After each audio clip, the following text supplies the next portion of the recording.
প্রিয় বন্ধুরা, আপনাদের সাথে আজকে আমি শেয়ার করতে যাচ্ছি নতুন একটি ইনকামের সাইট। এই সাইটে আপনারা প্রেডিকশন গেম খেলে প্রতিদিন অনেক টাকা ইনকাম করতে পারবেন এবং সেটা বোঝানোর সুবিধার্থে আমি মোবাইল ব্যবহার করতেছি। এই সাইটের নাম হলো 1xBet। এই সাইটের একটি অ্যাপ্লিকেশনও রয়েছে। এই মুহূর্তে সেই অ্যাপ্লিকেশনটি আপনারা দেখতে পাচ্ছেন। এই অ্যাপের মধ্যে রয়েছে বিভিন্ন ধরনের গেম। এখানে ফুটবল, ক্রিকেট, টেনিস, হকি ইত্যাদি ধরনের অনেক গেম রয়েছে। আপনি যেই গেমটি ভালো পারেন সেই গেমটিতে প্রেডিকশন করেই আপনি অনেক টাকা ইনকাম করতে পারবেন। আর আজকের ভিডিওটিতে আমরা আপনাদের দেখাবো এই অ্যাপটিতে কিভাবে একটি নতুন অ্যাকাউন্ট খুলবেন এবং কিভাবে ভিআইপি প্রোমো কোড ব্যবহার করবেন। সবার শেষে দেখাবো কিভাবে টাকা ডিপোজিট করলে 12,000 টাকা ডিপোজিট বোনাস পাওয়া যায়। তো চলুন আর দেরি না করে এখনই আমরা পুরো প্রসেসটি দেখানো শুরু করে দেই। ভিউয়ার্স, এই 1xBet অ্যাপ্লিকেশনটি যদি আপনার ফোনে এখনও ইনস্টল করা না থাকে তবে গুগলে গিয়ে 1xBet লিখে সার্চ করবেন এবং 1xBet এর অফিসিয়াল ওয়েবসাইটটি পেয়ে যাবেন। খুব সহজে এই ওয়েবসাইট থেকে অ্যাপ্লিকেশনটি ডাউনলোড করে নিন। এরপর ইনস্টল করে ওপেন করলেই দেখতে পাবেন আপনার সামনে রয়েছে football, cricket, tennis, hockey, basketball আরও অনেক ধরনের গেম। এসব গেমে বেট প্লেস করে আপনি খুব সহজে প্রতি মাসে 2 থেকে 4 লক্ষ টাকা ইনকাম করতে পারবেন। এবার দেখাবো কিভাবে একটি নতুন অ্যাকাউন্ট তৈরি করে সাকসেসফুলি ভেরিফিকেশন করবেন। নতুন অ্যাকাউন্ট তৈরি করার জন্য উপরে দেখতে পাচ্ছেন লগইন এবং রেজিস্ট্রেশন নামে দুটি অপশন রয়েছে। এবার এই অপশনে ক্লিক করলে আপনাকে এই পেজে নিয়ে আসবে। এরপর এই পেজে ইন ওয়ান ক্লিক অপশনে ক্লিক করুন। আপনার সামনে আরও একটি পেজ ওপেন হবে। এখানে কোনো কিছুই পরিবর্তন করার দরকার নেই।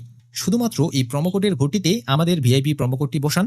আমাদের এই প্রোমো কোডটি দিয়ে অ্যাকাউন্ট খুললে আপনি যত টাকা ডিপোজিট করবেন তত টাকাই এক্সট্রা বোনাস পাবেন। ধরুন আপনি 12,000 টাকা ডিপোজিট করলেন, তবে আপনি আরও 12,000 টাকা সহ টোটাল পাচ্ছেন 24,000 টাকা। এছাড়াও সপ্তাহের বিভিন্ন দিনে ডিপোজিট করলে ক্যাশব্যাক অফার তো পাবেনই, আর আপনার জন্মদিন উপলক্ষে আপনি পাবেন স্পেশাল বোনাস। এসব বোনাস পেতে হলে অবশ্যই খুব সাবধানে এবং সঠিকভাবে প্রোমো কোডটি বসিয়ে দিন। তারপর নিচের খালি ঘরটিতে টিক দিয়ে এই রেজিস্টার অপশনে ক্লিক করুন। আপনার সামনে একটি রবার্ট ভেরিফিকেশন আসবে। এটা খুব সাবধানে ভেরিফাই করুন।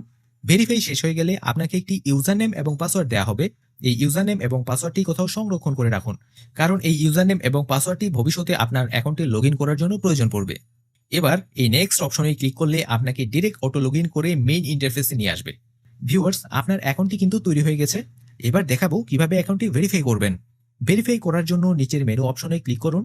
এরপর এই পার্সোনাল প্রোফাইল অপশনে ক্লিক করলে আপনাকে এই পেজে নিয়ে আসবে। এখানে আপনার মোবাইল নম্বরটি অ্যাকাউন্টের সাথে যুক্ত করার জন্য এখানে ক্লিক করুন। এই ঘরে আপনার মোবাইল নম্বরটির 0 এর পরের ডিজিটগুলো বসিয়ে দিন।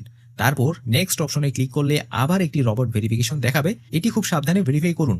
ভেরিফাই হয়ে গেলে সেন্ড কোড অপশনে ক্লিক করবেন। আপনার ফোনে একটি ভেরিফিকেশন কোড নাম্বার যাবে। সেই কোড নাম্বারটি এই ঘরে বসান। তারপর একটি অপশনে ক্লিক করলেই দেখবেন আপনার ফোন নম্বরটি অ্যাকাউন্টের সাথে যুক্ত হয়ে গেছে। এবার ইন্টার ডিটেলস অপশনে ক্লিক করলে আপনাকে এমন একটি ফর্ম দেখাবে। এখানে আপনার ন্যাশনাল আইডি কার্ডের তথ্যের সাথে মিল রেখে এই পুরো ফর্মটি ফিল আপ করতে হবে। আপনারা যেন খুব সহজে ফর্মটি ফিল আপ করতে পারেন, তাই আমি প্রতিটি তথ্য সম্পর্কে আপনাদের ভালো মতো করে ধারণা দিচ্ছি। আপনার নামের শেষ অংশ এখানে বসাবেন আর নামের প্রথম অংশ এখানে বসাবেন। আপনার নামে যদি কোনো পদবি থাকে অথবা বংশীয় নাম থাকে তবে সেটি এখানে বসাবেন, আর না থাকলে ঘরটি ফাঁকা রেখে দিন। ডেট অফ বার্থ অপশনে আপনার জন্ম তারিখ লিখুন। প্লেস অফ বার্থ অপশনে আপনার জন্মস্থানের নাম বসান। রিজিয়নে আপনার বিভাগ লিখুন। সিটি অপশনে আপনার জেলা শহরের নাম লিখুন। এরপর রেসিডেন্স অ্যাড্রেস অপশনে আপনার সম্পূর্ণ ঠিকানা লিখুন। ডকুমেন্ট টাইপ অপশনে national ID card, driving licence card অথবা অন্য যে কোনো আইডি কার্ড সিলেক্ট করতে পারেন। আমি এখানে ন্যাশনাল আইডি কার্ড সিলেক্ট করলাম। এরপরের ঘরটি ফাঁকা রাখুন। ডকুমেন্ট নাম্বারের ঘরে আপনার সিলেক্ট করা আইডি কার্ডের নাম্বারটি বসিয়ে ফেলুন। আমি যেহেতু ন্যাশনাল আইডি কার্ড সিলেক্ট করেছিলাম, আমার ন্যাশনাল আইডি কার্ডের নাম্বারটি বসালাম। ডেট অফ ইস্যু অপশনে আপনার আইডি কার্ডের উল্টো পাশে যে তারিখ আছে সেই তারিখটি বসান। ইস্যুড বাই অপশনে বাংলাদেশ গভর্নমেন্ট লিখুন অথবা সংক্ষেপে বিডি গভ লিখতে পারেন। তারপর এই সেভ অপশনে ক্লিক করলে দেখবেন আপনার অ্যাকাউন্টের ডাটা ভেরিফাই কমপ্লিট হয়ে গেছে। এবার দেখাবো কিভাবে টাকা ডিপোজিট করবেন। টাকা ডিপোজিট করার জন্য এই পেজ থেকে পেছনে আসুন। উপরে দেখতে পাচ্ছেন ডিপোজিট নামে একটি অপশন রয়েছে। এই অপশনে ক্লিক করুন, আপনাকে আরেকটি পেজে নিয়ে যাবে। এখানে বিকাশ, নগদ, রকিট, উপায় এছাড়াও আরো অনেক ধরনের মাধ্যম রয়েছে। আপনি যে কোনো মাধ্যমে আপনার ইচ্ছা মতো ডিপোজিট করতে পারবেন। আপনাকে বোঝানোর সুবিধার্থে আমি নগদ দিয়ে ডিপোজিট করে দেখাচ্ছি। আপনি চাইলে অন্য মাধ্যমে ব্যবহার করতে পারেন। এই নগদ অপশনে ক্লিক করলাম। এই ঘরে আপনি যত টাকা ডিপোজিট করতে চান সেটি লিখুন। আমি যেহেতু 12,000 টাকা ডিপোজিট করব, এই ঘরে আমি 12,000 লিখলাম। আর এই নম্বরটি দেখতে পাচ্ছেন, এই নম্বরটি হলো তাদের নগদ এজেন্ট নাম্বার।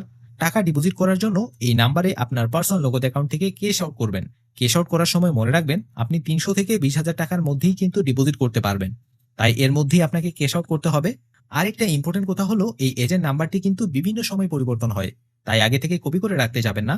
যখন ডিপোজিট করার প্রয়োজন পড়বে সেই মুহূর্তে যে নাম্বার দেয়া থাকবে সেই নাম্বারটি কপি করে নিয়ে সেই নাম্বারে আপনার পার্সোনাল নগদ অ্যাকাউন্ট থেকে ক্যাশ আউট করবেন। এবং ক্যাশ আউট করা শেষ হলে আপনার নগদে যে ট্রানজ্যাকশন আইডিটি পাবেন, সেই ট্রানজ্যাকশন আইডিটি এই ঘরে বসান আর আপনার পার্সোনাল নগদ নাম্বারটি এই ঘরে বসান। বসানো হয়ে গেলে কনফার্ম বাটনে ক্লিক করুন। দেখবেন আপনার ডিপোজিট সাকসেসফুল হয়ে গেছে।